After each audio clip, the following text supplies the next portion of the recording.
experience. They are presenting by video, but they are responding in real time in chat.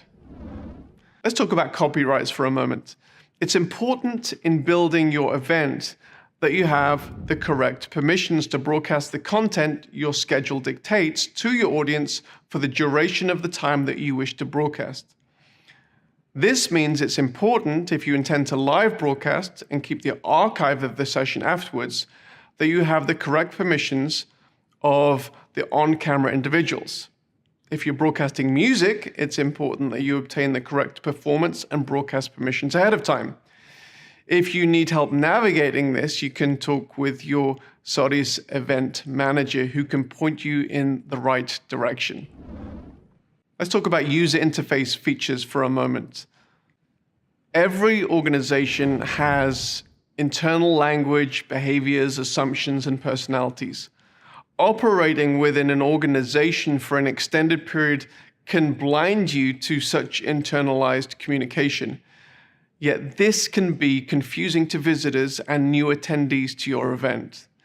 There are simple methods of presenting information that can provide clarity and context to your event, and which can orient your audience to help them quickly understand what is going on and ultimately help them understand you.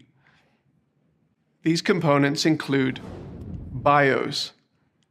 Who is presenting now? Why should I listen to them? How can I connect with them through social links and other web calls to action? And how does their inclusion in the event add to the overall purpose of the event?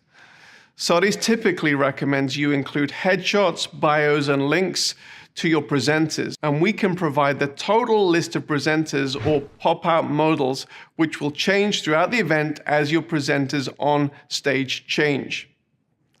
Secondly, the schedule. Providing a clear schedule for the event is a must.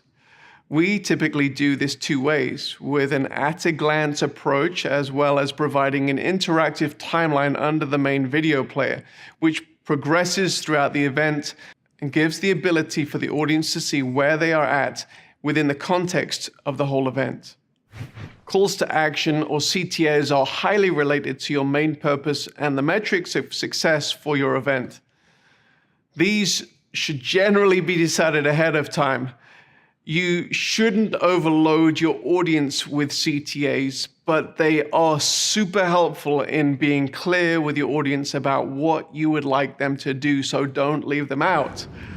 And once they're determined, you can include them in many parts of the event and the event platform, from presentations in the main session, to linked overlays, to handouts, to things in the chat window. However, within the main watch experience, this might take the form of prominent text, graphics leading to a landing page, which can help your audience respond in an appropriate manner. So these are just some of the things that you need to think about as you create a clear, effective production of your online event. Let's go through the checklist.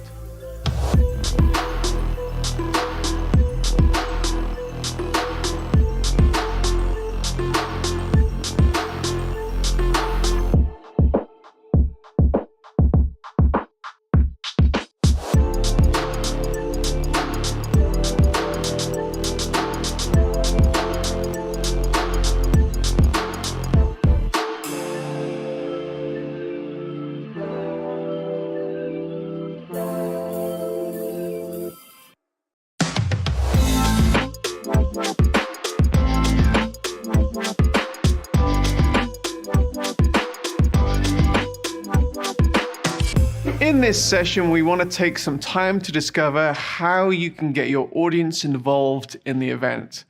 After all, this is one of the reasons to use a customized online platform. Providing customized communication opportunities throughout the event, both from you to the attendees, between the attendees, and from the attendees back to you, is highly desirable to keep audience engagement high and for everyone to achieve the objectives they have throughout the event. Saudi's provides a number of options for these purposes. Firstly, moderated chat and watch parties.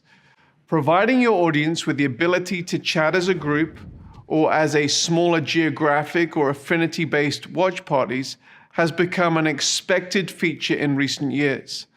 We've already mentioned the pitfalls of having too many attendees in a chat window and the rationale for watch parties. However, to get the most out of this feature, it's helpful to think intentionally about how you would like attendees to interact, rather than allowing the unmoderated Wild West, unproductive, and sometimes downright nasty comment sections many will intentionally avoid, or some websites.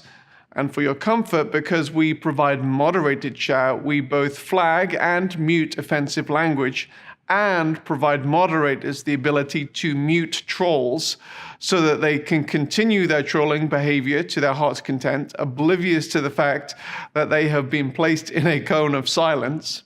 We believe intentional chat includes the following. Firstly, using presenters, pastors, subject matter experts as moderators. This gives the presenter the ability to guide the conversation and